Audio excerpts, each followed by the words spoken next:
এসে কাজে এসে পালিয়ে যাবি কোথায়? আমাদেরকে মারেন না, আমরা পালাতে চাইনি। দুদিন ধরে আমাদের টাবুতে পানি নাই, পানি তিনটে জেলায় চটপট করছিলাম, তাই পানি কেটে গেছিলাম। শালা আবার মিথ্যে কথা। ও মা গো, বাবা গো, আমাকে আর মারেন না, আমি মরে যাবো গো। ওঠ শালা, ওঠ ওঠ ওঠ শালা। বাবু, আপনার পায়ে পড়ে, ওকে আর মারেন না। আর 2 সপ্তাহ ধরে জ্বর হয়ে উঠতে পারেনি, আপনি ওকে আর মারেন না।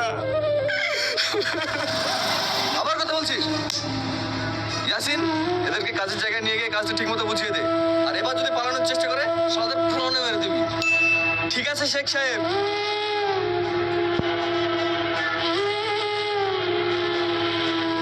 আসতে যাস তো কোনো কথা বলিসনি।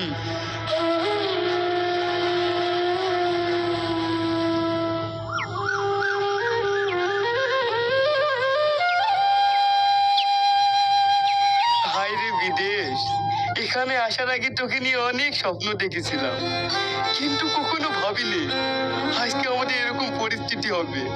হয় 6 মাস হয়ে গেল, কিন্তু বাড়ির মানুষের সাথে কোনো যোগাযোগ করতে পারিনি। তারা যে কি করছে কিছুই জানিনি। হে আল্লাহ, তুমি এই বিপদ থেকে আমাদের রক্ষা করো, তুমি ছাড়া আমাদের কেউ না।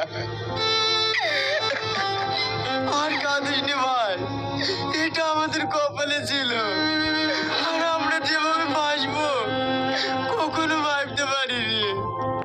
আমিও বাড়িতে অসুস্থ পড়ে গিয়েছি, তার যখন কি অবস্থা আমি কিছুই জানতে পারছি না। আপনারা ভাবছেন বিদেশে অনেক সুখে আছে, কিন্তু বিশ্বাস করেন বিদেশ মানেই কষ্ট। আজ 15 দিন হয়ে গেল, দিনে একবার করে খেয়ে বেঁচে আছি। এই শরীর আর চলছে না, কিন্তু উপায় নেই, কাজ তো করতে হবে। তুমি আর কাঁদো না, এমনিতেই তোমার শরীর খারাপ, আর আমরা কি এখানে একা ফেসে আছি বলো?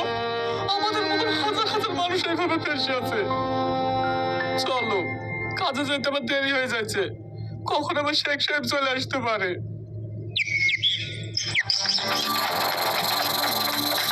এই ভাই, এই গাছটার খেজুরগুলো কিভাবে পারবো বলতিনি? গাছের উপরে তো শুধু সাপ।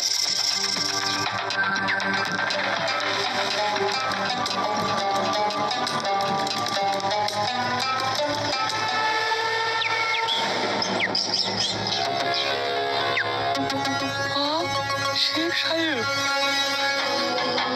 ভাই ভাই, ভালো করে কাজে মন দে, শেখ সাহেব আসছে। শেখ সাহেব,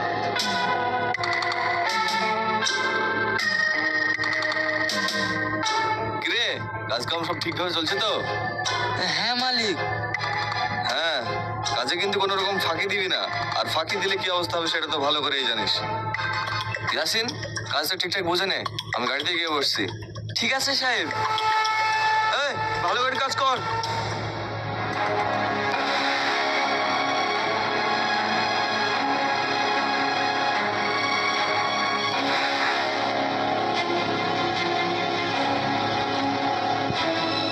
দেখ, তোদের কষ্টটা আমি বুঝতে পারছি, কিন্তু একটা কথা বলতো, তোরা এখানে আসলি কিভাবে? আর বলো না ভাই, সে অনেক কথা। তাহলে শোনো, তুমি সত্যি বলছো ভাই? ওখানে বলছে 7,000 টাকা করে বেতন দেবে? আমার কথা বিশ্বাস হচ্ছে না? তাহলে ওখানে যারা কাজ করছে তাদেরকে আমি ফোন লাগিয়ে দিচ্ছি, কথা বলো। না না ভাই, তোমাকে আর ফোন লাগাতে হবে না, তোমার কথা বিশ্বাস হয়েছে। ভাই, ওইখানে গিয়ে কি কাজ করতে হবে? আরে ওখানে অফিসের কাজ, ওখানকার মানুষ অনেক বড় লোক, তাই তাদের খাতাপত্র হাবিজাবি এসব এগিয়ে দেওয়া কাজ। ওই কাজে 60,000 টাকা করে বেতন দেবে? আচ্ছা ভাই, ওইখানে যেতে গেলে কত টাকা লাগবে? দেখো, ওখানে যেতে গেলে 2-2.5 লাখ টাকা করে লাগে।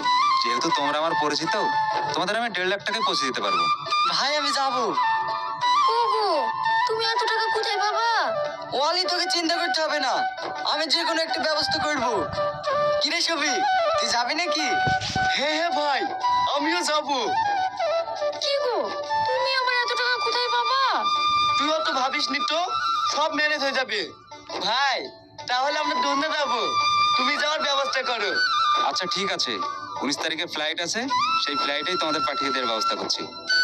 যাক, ওইখান থেকে যদি একবার ঘুরে আসতে পারি তাহলে আমাদের সব স্বপ্ন পূরণ হয়ে যাবে। হ্যাঁ ভাই, তুই ঠিকই বলছিস।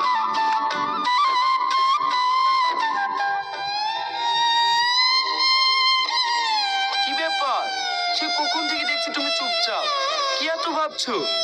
আমি ভাবছি আমাদের তো কোনো টাকা পয়সা নাই, তুমি এত টাকা কোথায় পাবা?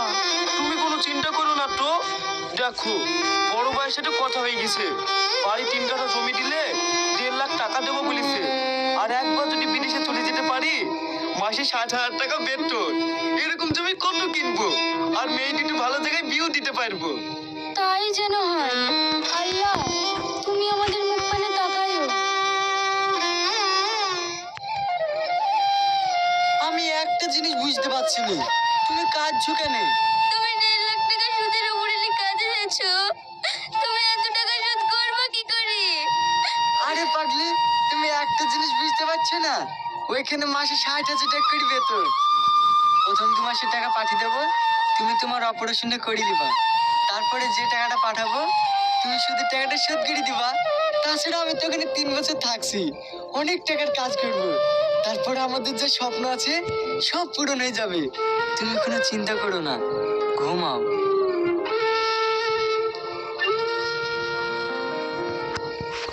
আরে তোমরা কোনো চিন্তা করো না তো, 3টে বছর দেখতে দেখতে কেটে যাবে। তোমরা সবাই ভালোভাবে থাকো, আমরা আসছি।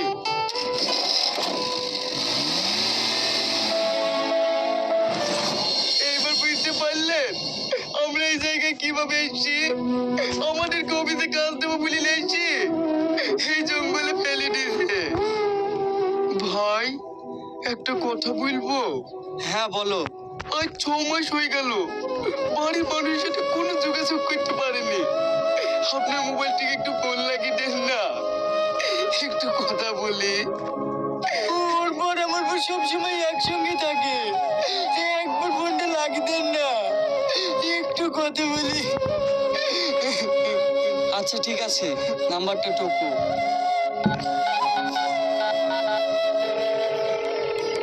হ্যালো, হ্যালো, কে বলছেন? আমাকে চিনতে পারছো না? আমি শফিক বলছি। ও, তো তুমি এতদিন যাওয়া হয়ে গেল, একবার ফোন করোনি কেন? আর ফোন, আমাদের অবস্থা ভালো নাই গো।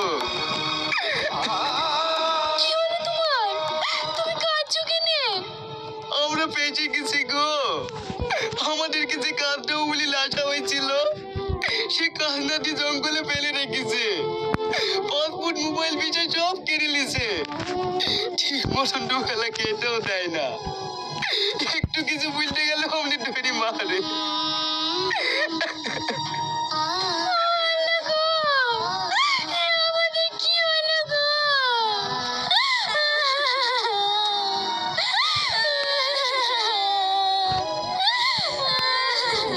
তুমি আর কাঁদো না, আমরা এখান থেকে আর কোনদিন বাড়ি যেতে পারবো না। তুমি মেয়ে দুটো খেলে ভালোভাবে থাকো, রাখছি।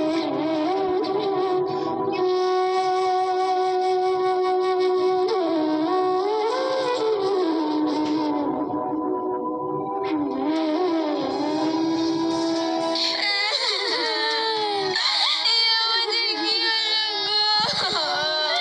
ওকে আমি আধার বার করে বারণ করলাম, তুমি যায় না, যায় না। তবু আমার কথা শুনলো না। এবার আমার কি হবে গো?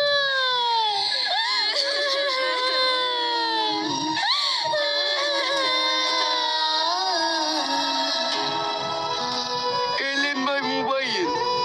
দেখো, তোমরা এইভাবে ভেঙে পড়ো না, তোমাদের মনে অবস্থা আমি সব বুঝতে পারছি।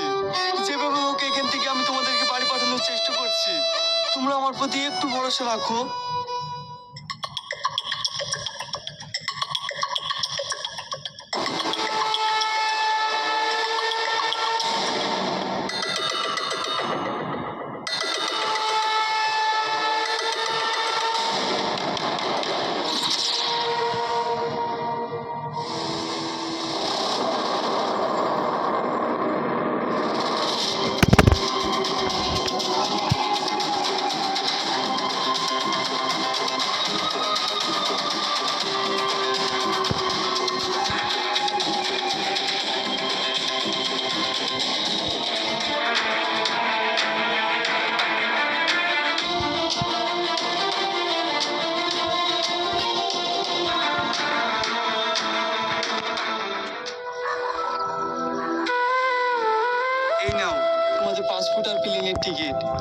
রাতেই ফ্লাইট আছে, তোমরা এখান থেকে পালিয়ে যাও। আপনাকে অনেক ধন্যবাদ। আপনি যে আমাদের উপকার করলেন এ আমরা জীবনেও ভুলবো না। তাই আপনাদের উদ্দেশ্যে বলছি, ভাবছেন বিদেশ অনেক সুখের জায়গা, কিন্তু এখানে যে কি লুকিয়ে আছে আজকে আমাদেরকে দেখেই বুঝতে পারছেন। তাই বিদেশ আসার আগে সমস্ত কিছু যাচাই করে তারপরে আসবেন। আর কোনো ধারালে পাল্লায় পড়বেন না, নাহলে ঠিক আমাদের মতন আপনারও একই অবস্থা হবে। আর ভিডিওটা ভালো লাগলে একটা লাইক কমেন্ট শেয়ার করে দেবেন। ধন্যবাদ।